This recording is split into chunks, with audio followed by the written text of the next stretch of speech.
clip by Bishop Doug Heward-Mills Ministries. Discover how God can change your life forever. People, you get, and I stand in front of needy people. I stand in front of people who need jobs, who need help, who need, visas. You know, what do you feel like doing? You feel like giving them the visas. You feel like giving them the jobs. You feel like doing anything you can do to help them. You see, so then you begin to have the pastors, the pastors who have been sent by God. God is a spirit. God is a spirit. God is in heaven. And there are things in heaven. And there are spiritual things, spiritual blessings, not physical blessings, spiritual blessings, which he wants us to be ambassadors of, and come and tell the people about the spiritual things and the godly things and the things of God and the nature of God and all the things that we are supposed to have.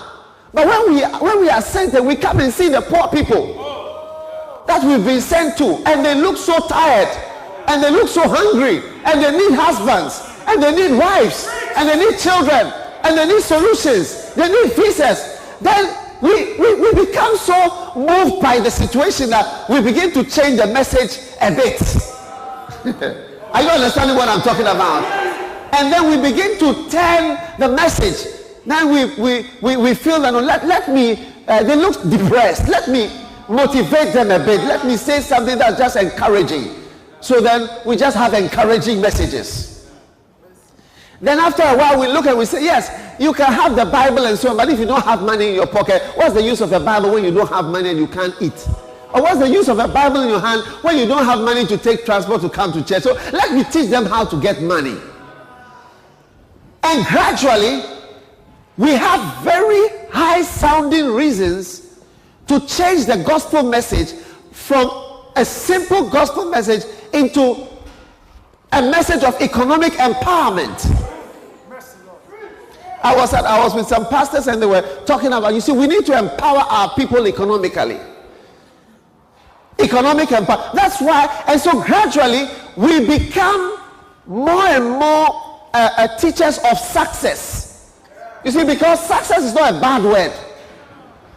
Success is a good word because it can be applied in every field. You can be successful politically, successful economically, successful spiritually, successful in the church, successful in every way. You get it? So you have, you can be, so we become teachers of success. Listen to me. We become teachers of prosperity because we need people to prosper. We become teachers of economic empowerment. This is how come pastors are now invited to speak at banks. In banks. Yeah. This is how pastors are now invited to speak to financial institutions. I was invited recently to speak to a financial institution. Because we are seen as people who have now messages that help economic things, finances, business, and so on. Leadership. And you see, and the reason why even that impression has been given is because, you know, we have our messages we have sort of tailored our messages at a point to suit the needs of the people, because the obvious needs are financial needs. I mean, when we come and we need a miracle, the thing we need is a miracle. We need financial miracles. How many want a financial miracle? Raise up your right hand if you want a financial miracle.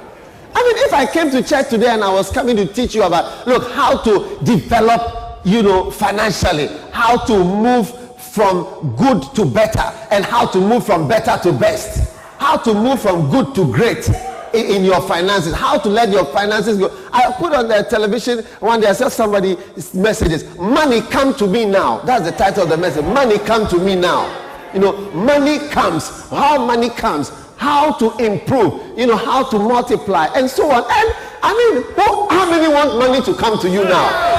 Raise your hand. So if you're a pastor and you teach, the subject is money come to me now. I mean, it's an exciting message.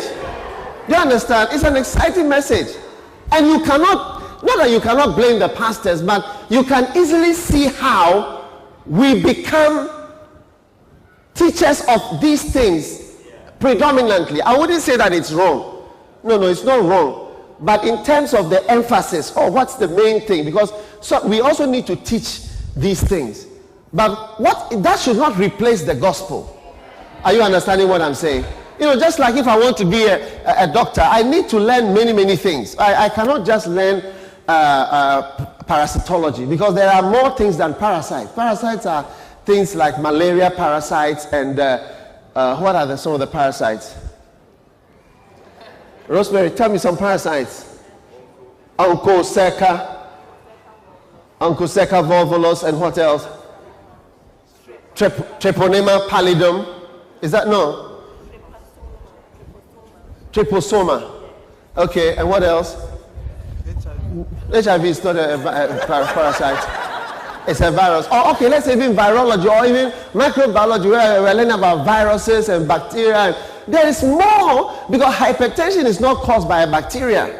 Do you understand? Diabetes is not caused by a parasite. And many diseases, psychiatry is not, mental problems are not caused by parasites.